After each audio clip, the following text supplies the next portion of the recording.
Welcome back to the Lucas Oil Slick Mist 200. We're under our second caution of the race that comes out on lap number 17. Let's take another look. Yeah, we were watching this on a replay, Phil and I were, and if you watch the replay of this restart, you'll see that the 22 car, as we let this roll out here. This is Danica. She gets a good run. She dips to the inside because they're really kind of seized up in front of her. Then she pulls back in line. But watch, see the yellow car. Watch up That's here. John West. Look at that right rear tire on that 22 car. It's already flat. Right there, his right. You can see the right rear tire right there is flat. Yeah, I think he's. You know, we thought maybe John West ran in the back of him. That right rear tire caused him to go around, DW. I'm surprised he didn't realize it before that restart because that tire was really flat. Wendy, what have you got?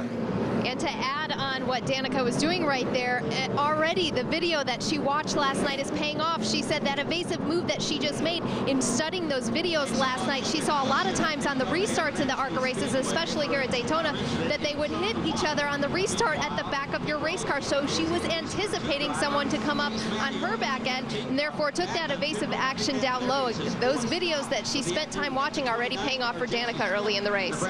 And you know what, Wendy, every rookie ought to do what Danica has done, is study some of these prior races, because they would know about some of these wrecks and how to get slowed down, just like she did. Well, DW, that first accident, of the 10 cars that were involved in it, 8 of them are first-time Daytona ARCA racers. Yeah, and you know, so you got to give them cut them a little slack, because what you don't know, you don't know. And you learn the hard way sometimes. And there sure is no substitute for experience, is No, there? sir. Chase Mattioli, unless involved it's in a video game. First incident, will receive the Aaron's lucky dog, so he'll get a lap back, and he will be put back on the lead lap. So. How could you call that a lucky dog? That's like, as lucky as you can get. I guess that's it. Given the fact that your car's already torn. Yeah, it's not going to be too in good. an aero racetrack, that is not good. When you've got a hammer beating on your car like that, probably not a good idea. Probably not a lot of guys going to want to draft with Chase Mattioli anymore. You know, James Busher told Jim before the race that he wanted to lead every lap and win this thing, and so far it's working out pretty well for him. He's hitting his goal. He led the final 44 laps in this race last year. So that's he will have led 20 laps, so that's 64 laps in a row he's led, right? And I'm thinking, Phil, that pretty soon here we're going to see some of these guys, particularly the back of the field, get in that fuel window. And when we get one to go, they might want to duck in and get the fuel, and they're done. Yeah, we're 20 laps in. The pit window somewhere between 55 and 60. It's a little tougher at the beginning because you have the pace laps and the warm-up. But now, some of them may be able to make it. We'll get the green flag when we come back to Daytona. Coverage of the ARCA Racing Series on Speed is brought to you by Alien vs. Predator, 2010's biggest multi-species, multiplayer event. By Burger King, who remind you to have it your way. And by Russell Stover Candies, America's favorite Valentine's chocolate. Welcome back. Sun setting on a portion of this racetrack.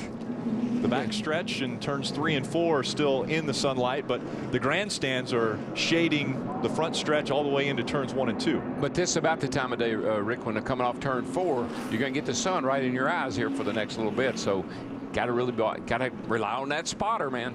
Yeah, guys, some of the drivers have been checked and released at the hospital. The 0 of Butch Jarvis, the 58 car of Chad Hackenbrack, the 68 car of Steve Blackburn, the 90 car of Milka Duna, and the 99 car of Josh Richards, all checked and released from the infield care center. Continuing to clean the racetrack, let's go down to Wendy.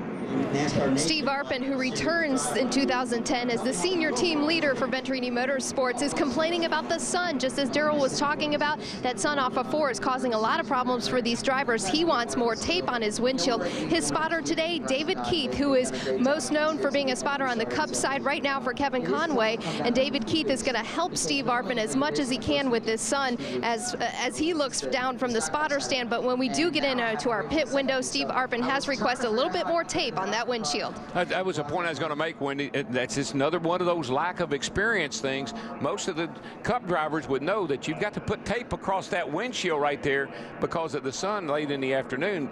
I don't see tape on anybody's windshield. Yeah, at least not down through the middle of the windshield to block from the sun. A guy who's really been rising to the top, Nelson Piquet Jr. running in the 5th spot, Jim. You want to talk about something new? Nelson Piquet is trying to make his stock car transition. He's tested in a truck, wants to run the truck series, but is committed to running in stock cars.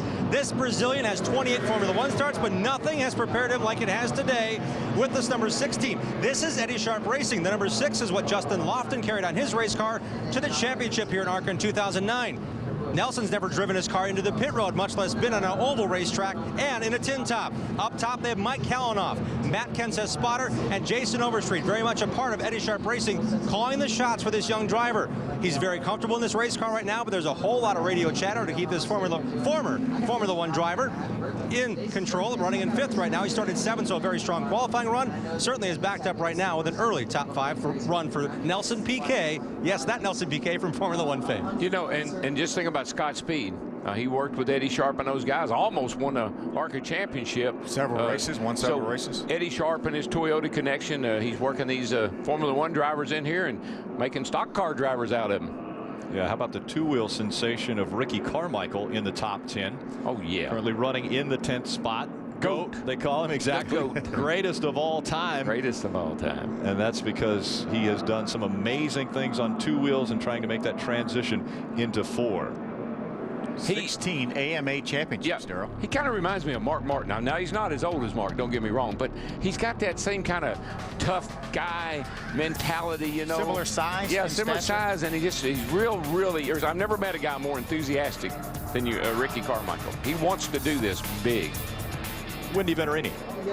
Well, Ricky Carmichael was pretty upset when Happy Hour got rained out yesterday. He had not drafted this car here at Daytona Speedweeks until the race started, and that was the case for a lot of these drivers. They did not do drafting practice earlier in the weekend. They only did single car runs, but for Ricky Carmichael, he felt really good about his race car. This chassis was prepared by Wintron for Taylor Motorsports. It's an old Ryan Newman Penske car from when Ryan raced for Penske. This is the 4th ARCA start for Ricky Carmichael, and he is looking to gain experience. His second 2 other previous starts have been in ARCA here at Daytona and in the Camping World Truck Series in 2009. Ricky Carmichael really wants to get some seat time, and he said that's what he loves about the ARCA series.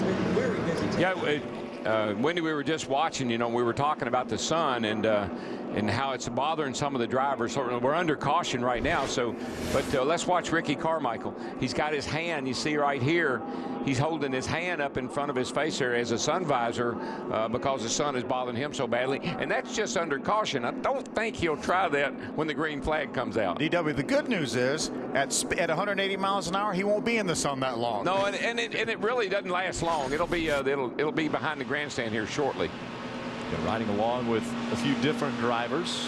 You see Danica top left. Yep, up in the upper left corner.